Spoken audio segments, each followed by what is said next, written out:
Back again. And as I said before, a lot of your physical attributes are determined by your DNA.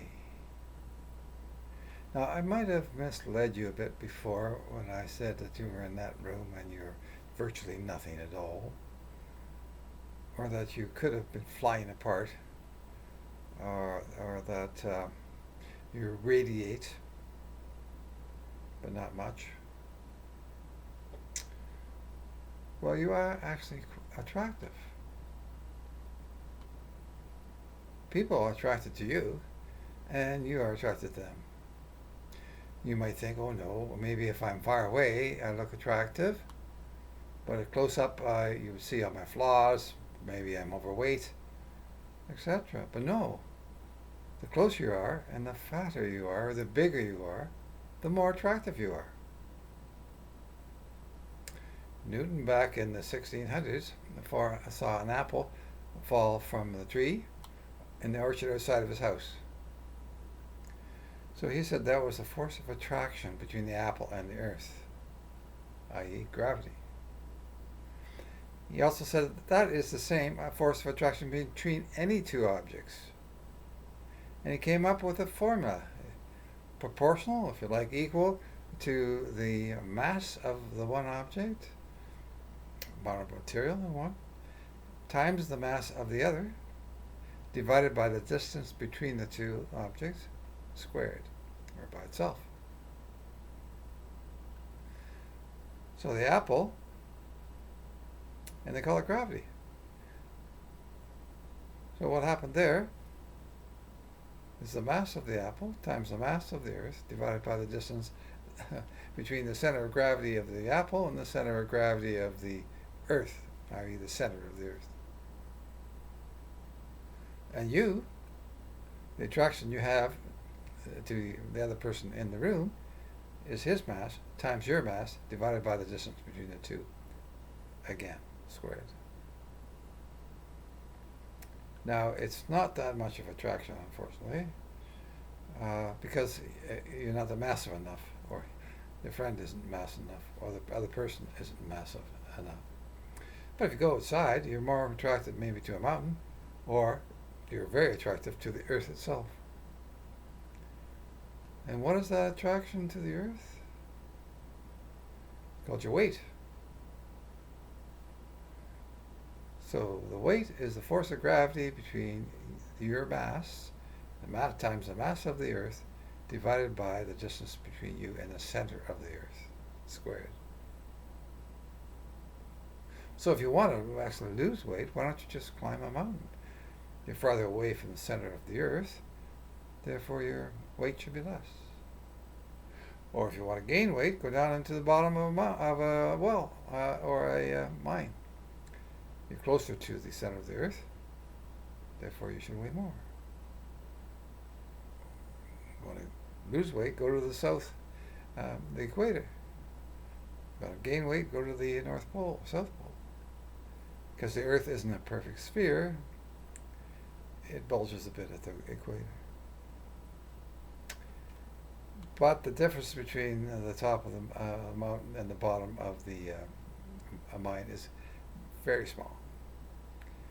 Comparing the Earth to a billiard ball, then you would compare the surface of the uh, billiard ball to the surface of the Earth. So it's hardly noticeable at all. But then you could lose weight if you went to the moon. The moon is only 1.6%, 1.2% of the mass of the Earth. So there you'd only weigh 1/6 amount. So if you see Neil Armstrong walking on the moon, he was almost hopping, even though he had very heavy equipment on his back. And if you want to break some Olympic records, go to the moon, try your high jump there, see what happens.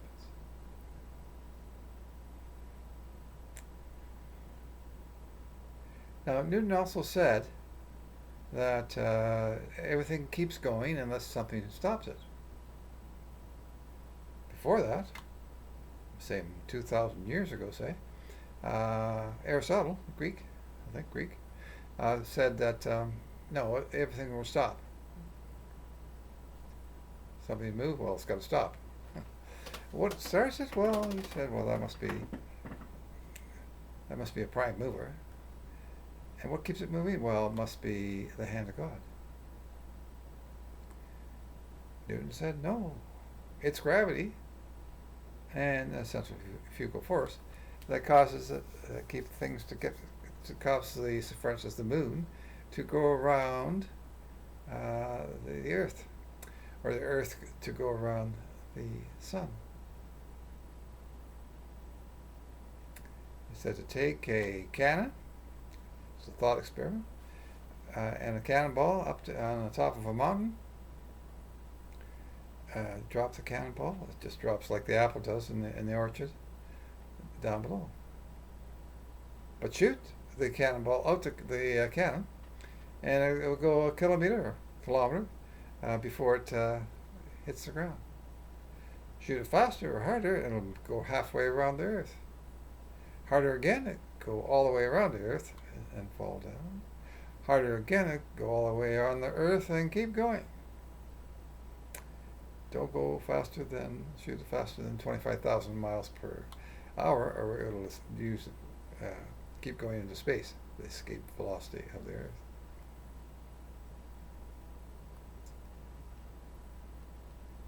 So it's gravity that keeps the moon going around the Earth, and the Earth going around the sun.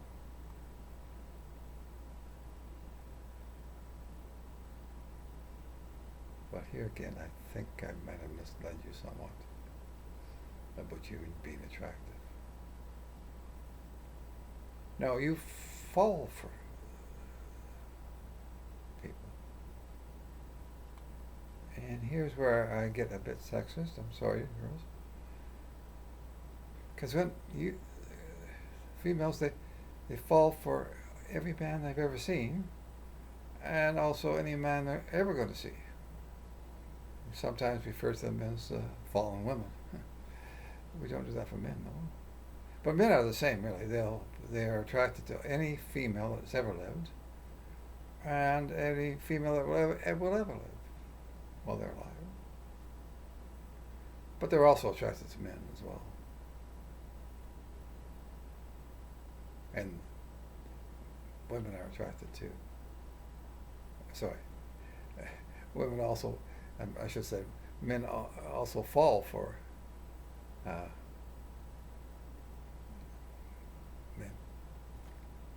So what happens there is that you and other people change the space around you. So you sort of form a well around you, and you fall into that well. Something like if you have on a trampoline, you form a well around you, in the trampoline or indentation, put a basketball on it, and sure enough, the basketball will fall towards you. And the closer it gets to you, the faster it falls for you. So Einstein said that gravity is not the force of attraction. Like Newton said, it's a warp in space-time. So your mass is causing a warp in the space around you.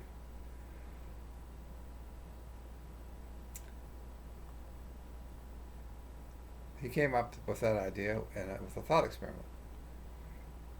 Well, here's another one. So to get an idea of what he's talking about, suppose you had a big ball bearing representing say the Earth, and a small ball bearing representing the Moon. And you place the large ball bearing on a rubber sheet representing space-time. It causes a warp, or it causes a indentation in the rubber sheet, or in the case of the Earth, a warp around the mass causes the warp. Then you roll the other ball bearing towards it, and depending on how massive both the ball bearing and both ball bearings are, and how fast you roll it, and how close it comes to the other ball bearing, then it'll either go right by, or it'll be deflected hit the warp or the indentation, keep going, or it'll hit the warp and or indentation, keep and go around. So the moon is going around the Earth because it's hit the warp caused by the mass of the Earth. So there's not an attraction between the moon and the Earth. It's a warp in space-time. Why space-time? Why not just space? Well, time and space are so intricately connected. And so that when you go towards a large mass, time itself changes. What are you talking about? Time so it's the same, isn't it? No, it's not. The closer you are to a mass, the slower time is.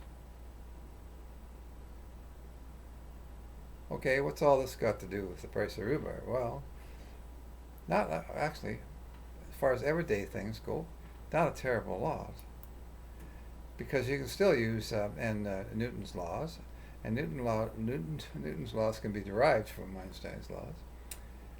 For most everyday use, it's good enough to land men on the moon, and to shoot satellites out farther than they normally could by flinging them around planets and using the force of gravity provided by the mass of the planets.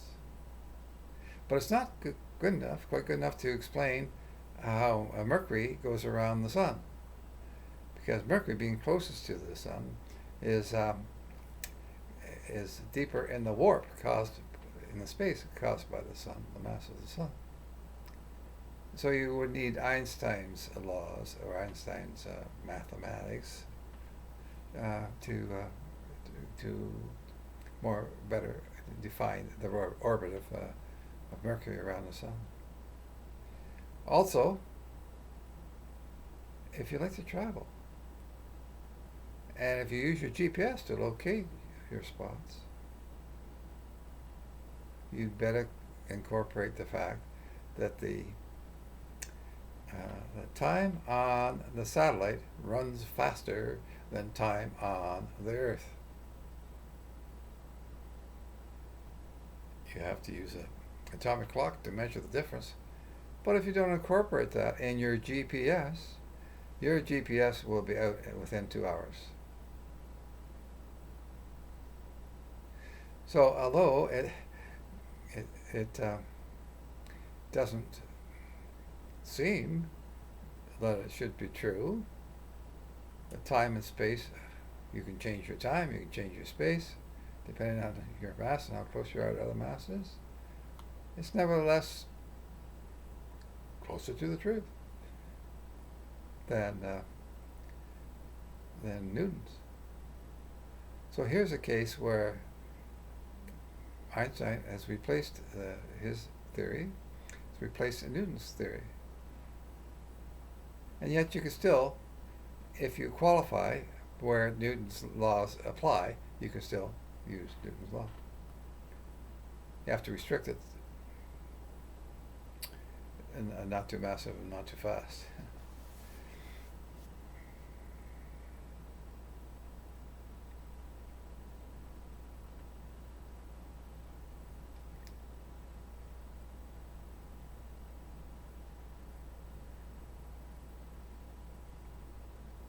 Now there's another attribute that your DNA controls. It may not be absolute, but it's your height. And you might think, well, it's an advantage if you're tall, or an advantage if you're shorter than average. But it's all perception. Like you could say maybe if you're a tennis player, to be taller, you have a better leverage, or you can see higher over the net, and you can maybe have an advantage on the speed of your serve, like an Eisner, who is I think 6'10", 6'8", almost 7 feet, and Raonic, who's 6'5", two of the fastest serves in tennis. You may have to practice a bit too, but it does help to be taller. But if you want to think it's better to be shorter, maybe, well, it is for maybe gymnasts who do better if they're not as tall and stockier, or of course jockeys. But if you want maybe to give at least the appearance of being taller, measure yourself in different units.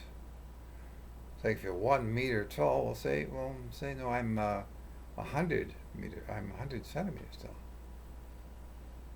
So if it looks perceived as being, or I'm 1,000 millimeters tall,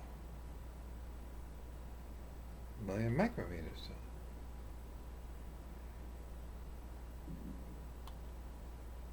.6 times 10 to the 35 Planck lengths tall. If you want to appear shorter, then use larger units of time. Larger units of length, sorry.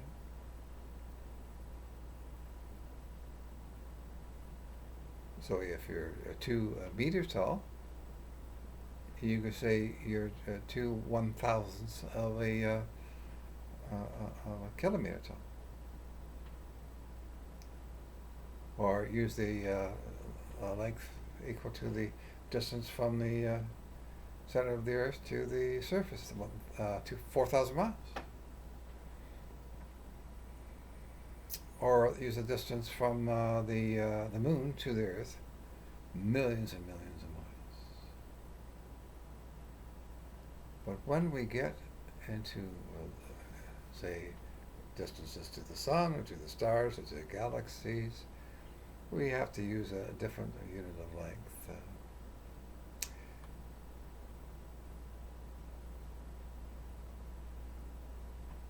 Did you know that you could never know when you're in that room and you asked someone how they were?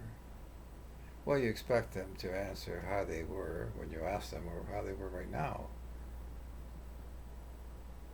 But no. You only ask them how they were trillions and trillions and trillions and trillions and trillions of Planck times ago. The time when the light left them to reach you. So you never see anyone as they are now, as only as they were. The same with the moon. You don't see the moon as it is now, but as it was 1.2 seconds ago. This is why when Armstrong answered Houston, there was always a delay of up to 3 minutes, up to 3 seconds. Because radio waves are the same as in the same electromagnetic spectrum as sight or vision, and it takes them as well that long to travel from the moon to you. So we say that the length that the moon is from the Earth is 1.2 light seconds away.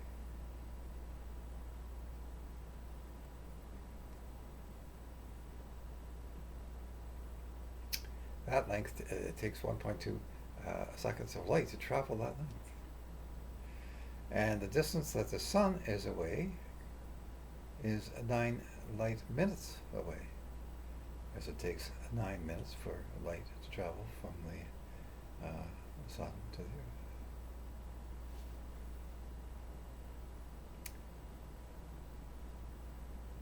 The distance to the nearest star is several years. The distance to the nearest galaxy, millions of years, light years. It's millions of light years away. The farthest star that they've ever seen, and they see it through the Hubble telescope, is over 13 billion light years away. So have you ever seen any ghosts lately? have to do, go outside and look at the stars, because many of those stars have already died, and all you can see is the ghost of the star, because the light, when it died some time ago, is still traveling to you. So you haven't seen it die yet. You only see as it was before it died.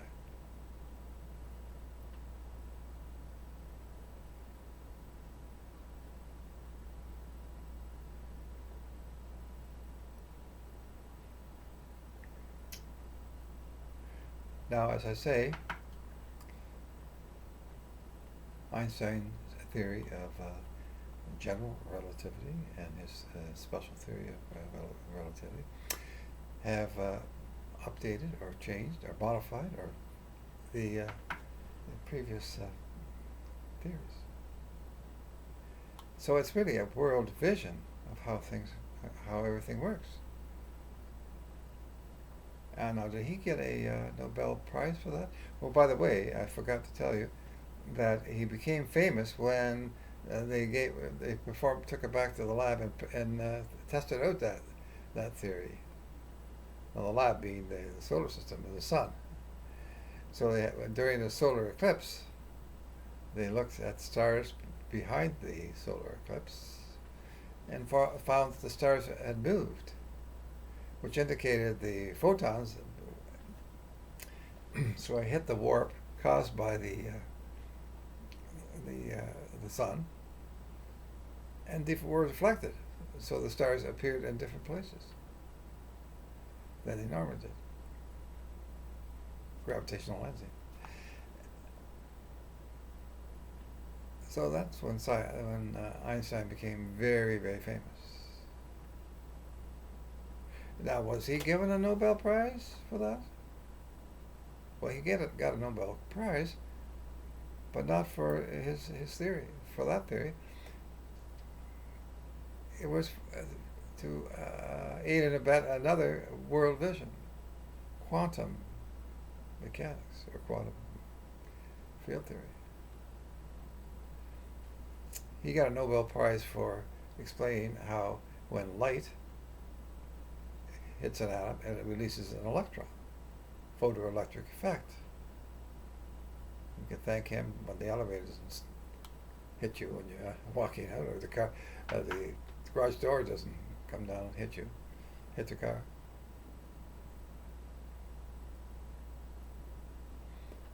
And that is if you think Einstein's world is weird with you changing around, walking around, changing time and space, well, quantum mechanics is even more so.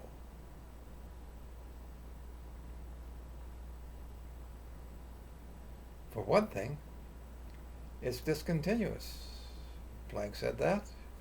You can't keep breaking everything down continuously. When you get to the smallest unit of time, you have a smallest unit of time, smallest unit of space or length.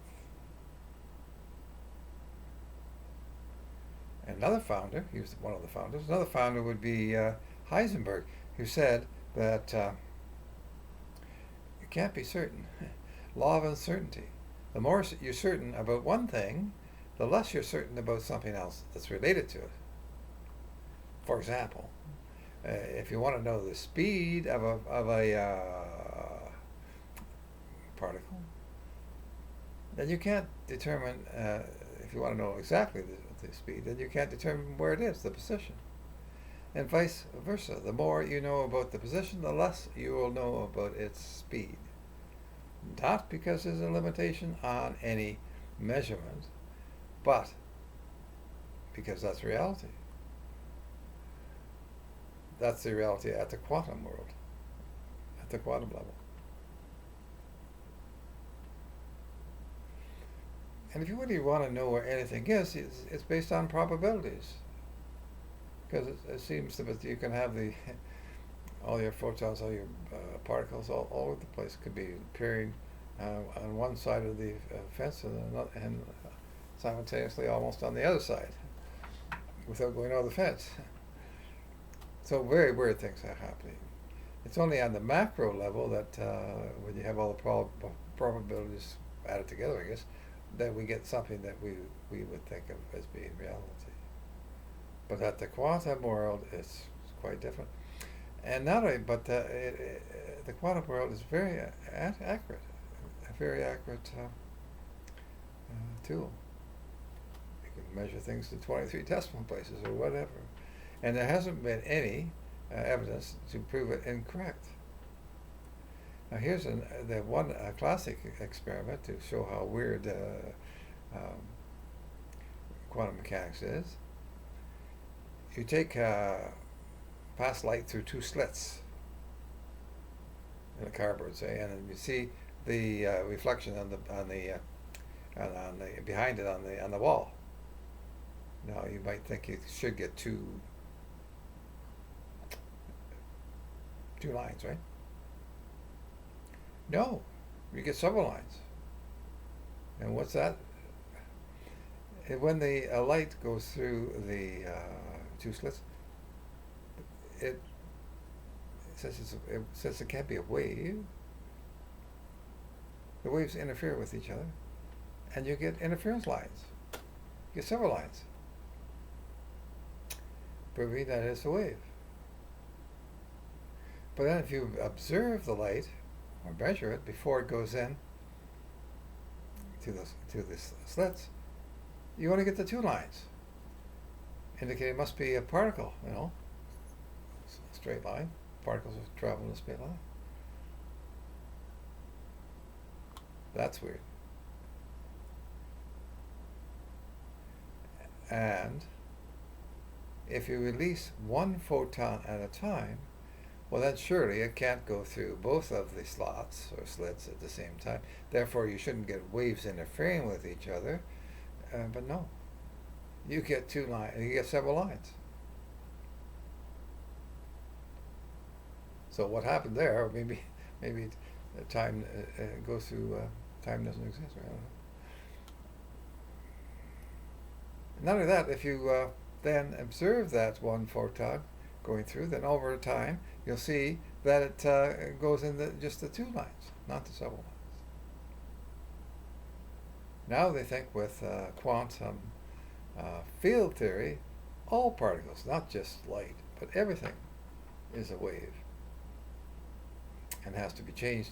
So it has to be somehow changed from a wave to a particle. And as I say, it's only at the macro level that things seem to be what we would think to be reality. One of the co-founders of quantum mechanics, he said, anyhow, anyone that says they understand quantum mechanics doesn't understand quantum mechanics. So here you have two world visions, and they both are theories, and they both have all the evidence that has so far come about that supports them. There's no contrary evidence. But they're totally incompatible. One is continuous, one is discontinuous, one relies on determinism, and the other is on probabilities and statistics. One is certain, the other is uncertain. One has certainty, the other has uncertainty. So science does really not have the answer to how the world works.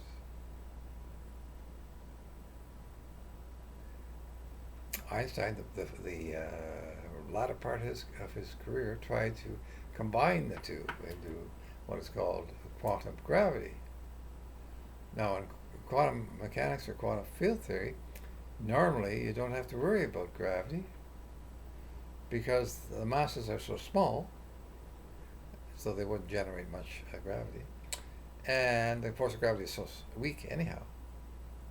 It's only when you get something small and massive that then gravity has to be incorporated, like in a black hole or at the beginning of the universe. So Einstein didn't like the idea of probabilities, and he said, God does not play dice. But he couldn't combine the two world theories. Other scientists have tried to do that, and doing it now. Um, some have come up with another hypotheses called string theory, where they say everything, the planets and so on, are broken down into strings, millions of times smaller than quarks. But they need to have 10 dimensions of spatial dimensions to make that work. And as far as we know, we only have 3 spatial dimensions. Anyone who's gone into the 4th dimension has not come back to tell us about it. And there they need 10. So that's not a theory, that's a hypothesis. Hypothesis.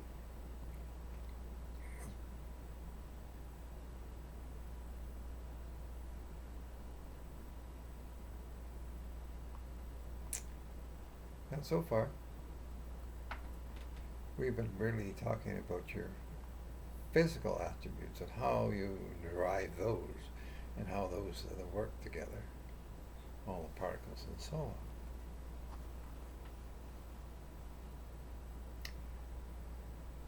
But you are more than